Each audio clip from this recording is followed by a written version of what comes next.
Hello students, 15th BRICS summit Johannesburg South Africa में finish हो चुकी है। इसमें हमारे प्राइम मिनिस्टर नरेंद्र मोदी ने पार्टिसिपेट किया। इस समिट की सबसे खास बात यह रही कि 6 नए कंट्रीज़ अभी इंक्लूड किए गए हैं।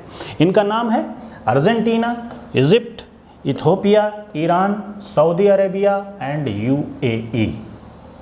इन 6 कंट्रीज़ के इंक्लूज़न को ब्रिक्स में हम इंडिया के पर्सपेक्टिव से आज समझने की कोशिश करेंगे और ये समझने की कोशिश करेंगे क्या ब्रिक्स का हाल भी सार्क जैसा होने वाला है। सार्क आपको याद होगा एक ऐसा ऑर्गेनाइजेशन है जो अब केवल किताबों में बचा है, उसकी कोई मीटिंग वगैरह नहीं होती है।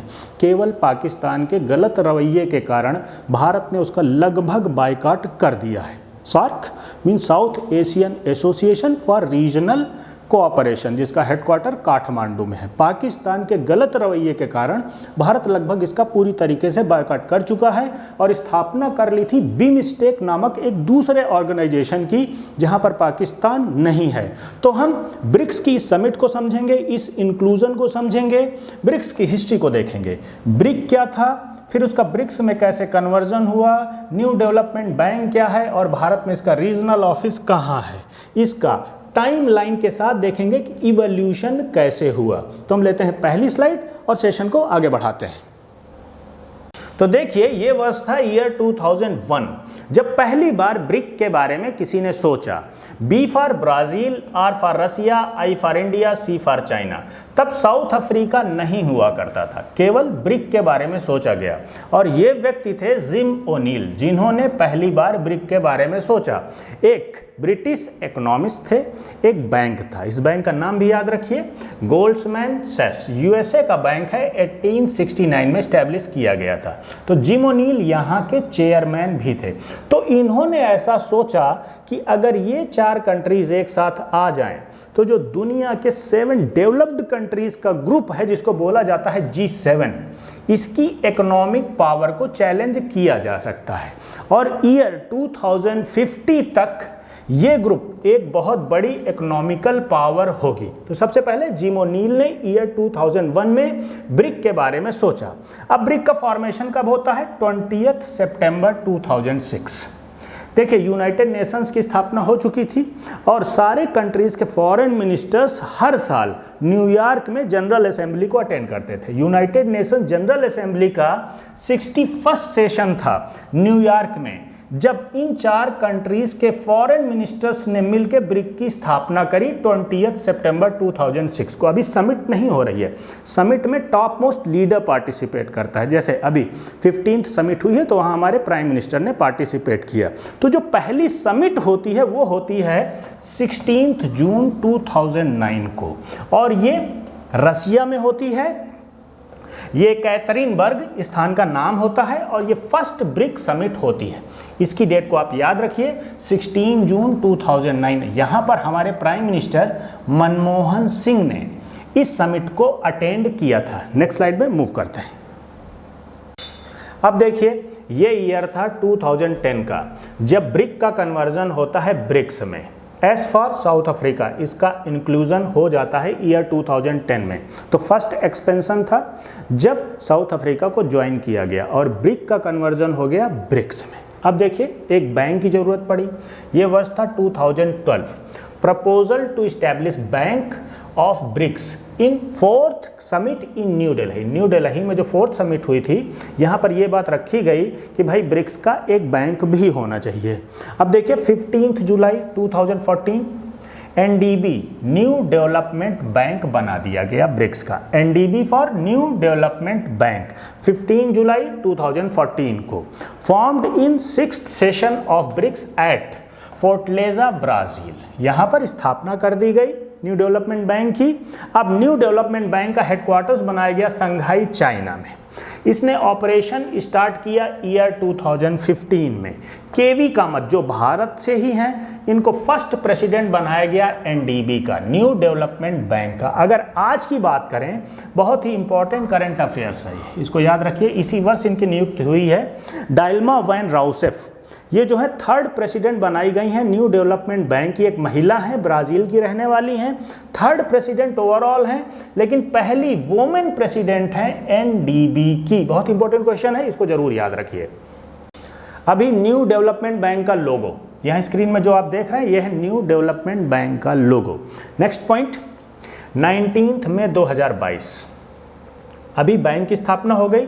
अब सारे कंट्रीज़ में रीजनल ऑफिसेस की ज़रूरत थी, तो भारत में भी एक रीजनल ऑफिस खोला गया न्यू डेवलपमेंट बैंक का, और ये खोला गया 19 मई 2022 को। खोला कहाँ गया इस बात को समझिए, गिफ्ट सिटी गुजरात में आपको याद होगी, जिसका फुल फॉर्म है Gujarat international finance tech city. यहाँ पर IRO खोला गया, Indian reason office of NDB। ये डेट आप याद रखिए।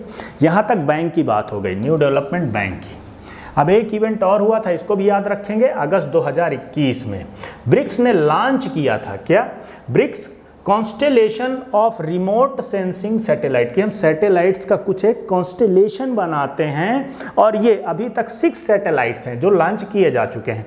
इंडिया ने 2 सैटेलाइट्स लॉन्च किए हैं जिनमें नाम है रिसोर्स सैट 2 और रिसोर्स सैट 2 है। ये भारत की तरफ से 2 सैटेलाइट इस प्रोजेक्ट के लिए दिए गए हैं। पर्पस क्या था? It's data sharing mechanism among BRICS countries. Further expansion अभी तक उतना नहीं हो पाया है, रुका हुआ है, मीन्स ये प्रोजेक्ट अभी तक रुका हुआ है। नेक्स्ट स्लाइड में मूव करते हैं और बात को समझते हैं। तो अब जो 6 कंट्रीज ज्वाइन हुए हैं, इनकी ज्वाइनिंग से भारत पर क्या इंपैक्ट पड़ेगा इसको समझने की कोशिश करते हैं।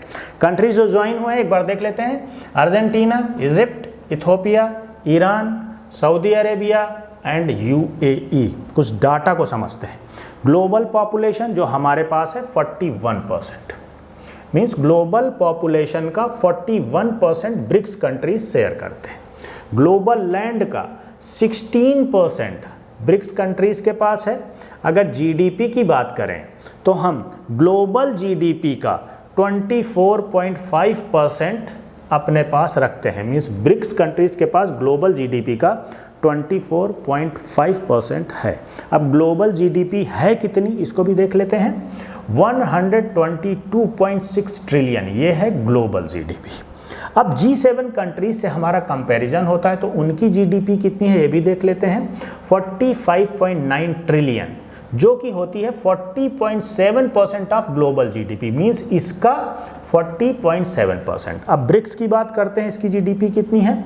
26.6 ट्रिलियन, और ये है 27.6% ऑफ ग्लोबल GDP, मीन्स इसका 27.6%। अब चाइना के पर्सपेक्टिव में हम देखते हैं कि चाइना की GDP है कितनी। 19.3 ट्रिलियन चाइना की GDP है। सारा खेल इनको इंक्लूजन करने का चाइना और रसिया का है। आपको GDP के पर्सपेक्टिव से समझना पड़ेगा। चाइना की टोटल GDP देखिए कितनी है, 19.3, और ये जो है ये है 70% of BRICS GDP, means BRICS की जो टोटल GDP है इसका 70% केवल चाइना के पास है, और ये है 17.2% ऑफ ग्लोबल GDP का 17.2 और ब्रिक्स का 70%। अब चाइना और रसिया मिलके ऐसे कंट्रीज का इंक्लूजन ब्रिक्स में करवा रहे हैं जो उनके लिए ही काम करेंगे। ऑलरेडी उनका उनसे ट्रेड अच्छा है, अब ब्रिक्स में शामिल करवा के इन कंट्रीज को ये अपनी GDP ब्रिक्स में और बढ़ाएंगे। अगली स्लाइड में इस बात को थोड़ा और समझते हैं। अब ये देखिए, फर्स्ट एक्सपेंशन है सिंस 2010 में साउथ अफ्रीका को इंक्लूड किया गया था ब्रिक में, तब ब्रिक्स बना था। अब देखिए अभी इस वर्ष ऐसा साउथ अफ्रीका में 15 समिट में बोला गया कि लगभग 40 कंट्रीज ने ब्रिक्स में इंक्लूजन के लिए आवेदन किया था, जिसमें से 22 ने बिल्कुल फॉर्मली अप्लाई किया था, उसमें से 6 को इंक्लूड किया गया है। अब इन कंट्रीज में जिन्होंने आवेदन किया था उनमें पाकिस्तान भी था और बेलारूस भी था। चाइना ने पूरी कोशिश करी कि पाकिस्तान का ब्रिक्स में इंक्लूजन हो, लेकिन शायद भारत का ही दबाव रहा होगा कि पाकिस्तान तो इंक्लूड नहीं हो पाया। बेलारूस एक ऐसा कंट्री है, रसिया बहुत ही ज़्यादा सपोर्ट करता है बेलारूस को, तानाशाही वाली सरकार है, तो ऐसी सरकारें ऐसे ग्रुप्स में कहाँ आ सकती हैं। यहाँ इंडिया का स्टैंड यही है कि आप भाई ब्रिक्स में जिन कंट्रीज़ को लाना चाहते हो तो पहले ज्वाइनिंग का एक क्राइटेरिया निर्धारित कर लो, जो कि शायद अभी तक नहीं हुआ है। Okay, new members will be courteous, means ये जो मेंबर्स अभी जो 6 मेंबर्स ज्वाइन हुए हैं ये भारत के लिए कर्टियस तो रहेंगे क्योंकि भारत से संबंध इनके अच्छे हैं, लेकिन ये चाइना की तरफ ज़्यादा अलाइन रहेंगे क्योंकि चाइना ने इन कंट्रीज़ को ऑलरेडी काफ़ी ज़्यादा लोन दे रखा है और उनके साथ ट्रेड भी बेहतर है, जो आगे ब्रिक्स में आने के बाद और भी बेहतर होगा। तो इसमें जीडीपी इम्पैक्ट होगी, चाइना की जीडीपी ब्रिक्स में और बढ़ेगी और भारत इससे प्रभावित होगा। और जब ये पाकिस्तान और बेलारूस जैसे कंट्रीज इस ग्रुप में आएंगे तो डेफिनेटली ब्रिक्स का हाल भी सार्क जैसा ही होगा, भारत उसमें एक्टिवली पार्टिसिपेट शायद नहीं कर पाएगा। तो देखिए यहाँ पर यही बोला जा रहा है कि new members will be courteous to India, India के लिए कर्टियस तो रह सकते हैं but economically align towards China, China की तरफ इकोनॉमिकली अलाइन रहेंगे और सारा व्यापार का ही खेल होता है इन ग्रुप्स में, यहाँ पर कर्टियस रहने का कोई ज़्यादा फायदा नहीं है। अब देखिए सऊदी अरबिया और चाइना के बीच ऑयल गेम चलता है। चाइना लार्जेस्ट इंपोर्टर है ऑयल का, बहुत ज़्यादा उसको ऑयल चाहिए। अब वो यूएसए से अपनी डिपेंडेंसी को समाप्त करके सऊदी अरेबिया में शिफ्ट कर रहा है। सऊदी अरेबिया सबसे बड़ा एक्सपोर्टर है ऑयल का, तो ये एक्सपोर्ट भी करता है चाइना को सबसे ज़्यादा। तो चाइना और सऊदी अरेबिया की अच्छी ट्यूनिंग हो रखी है, इस वजह से चाइना सऊदी अरेबिया को ब्रिक्स में लेके आया है।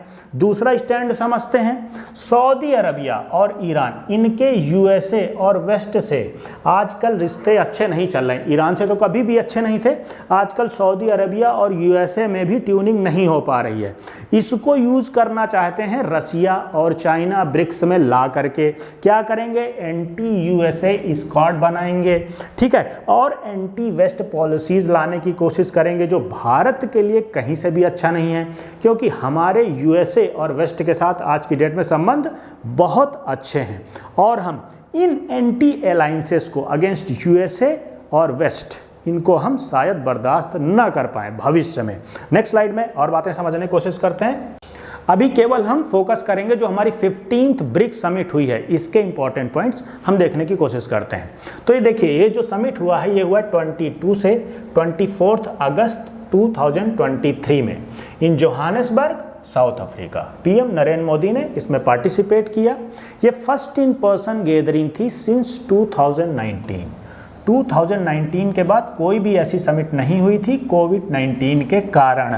ओके, अब जो थीम है इस 15th ब्रिक्स समिट की वो यहाँ पर लिखी गई है, BRICS and Africa partnership for mutually accelerated growth, sustainable development and inclusive multilateralism. Okay, expansion of members from 5 to 11, जो हमने देखा अभी 6 कंट्रीज इंक्लूड किए गए हैं, तो हमारी संख्या 5 से बढ़ के 11 हो जाएगी और ये इफेक्टिव होंगे 1 जनवरी 2024 से। और इसको इंडिया ने सपोर्ट भी कर दिया, इंडिया ने खुल के कोई विरोध नहीं किया। हमने जो पॉइंट डिस्कस किए वो फैक्ट हैं, उनको आपको समझना ज़रूरी है और पॉलिटिकली इंडिया ने इसको सपोर्ट किया है कि हम एक्सपेंशन का कोई विरोध नहीं करते, जो भी है ठीक है। अब यहाँ पर इस समिट में इंडिया और चाइना के बीच बाइलेटरल टॉक्स भी हुई हैं, जो हमारी लाइन ऑफ एक्चुअल कंट्रोल पे टेंशन है उसको लेकर के, de-escalation of tension along LAC between India and China, ये बाइलेटरल टॉक्स हुई हैं इंडिया और चाइना के बीच। इसी समिट में हमारे प्राइम मिनिस्टर ने प्रपोज किया to establish a BRICS space exploration consortium for space technical research. ये हमारे प्राइम मिनिस्टर ने प्रपोज किया कि भाई इसको इस्टेब्लिश किया जाए। अब पीएम नरेंद्र मोदी ने कुछ गिफ्ट भी दिए, इंडियन ट्रेडिशनल आइटम्स इनको गिफ्ट किए। क्या क्या थे इस बात को समझो, बिदरी, ए पेयर ऑफ सुराही, जिसको आप इमेज में देख रहे हैं, तो ये बिदरी और सुराही ये है तेलंगाना से, तेलंगाना का आइटम है और इसको इन्होंने प्रेजेंट किया south African president Cyril Ramaphosa को। अब नागालैंड की एक बहुत ही फेमस शॉल है, इसको उन्होंने श्री रामाफोसा साहब की पत्नी जो कि first lady of south Africa हैं उनको प्रेजेंट किया और उनका नाम है सेपो मोत्सेप। ओके, गोंड पेंटिंग जो कि मध्य प्रदेश की बहुत ही फेमस पेंटिंग है, गोंड पेंटिंग, इसको प्रेजेंट किया उन्होंने ब्राज़ीलियन प्रेसिडेंट लूला डी सिल्वा को, जो कि फेमस है लूला के नाम से। तो ब्राजीलियन प्रेसिडेंट को गोंड पेंटिंग दी गई। 15th ब्रिक्स समिट इसी के साथ कंक्लूड हो जाती है और हमारे प्राइम मिनिस्टर उड़ जाते हैं ग्रीस के लिए 25 अगस्त 2023 को। मिलते हैं बहुत जल्द एक नई क्लास के साथ में, तब तक अच्छे से रहें। जय हिंद, जय भारत। Thank you.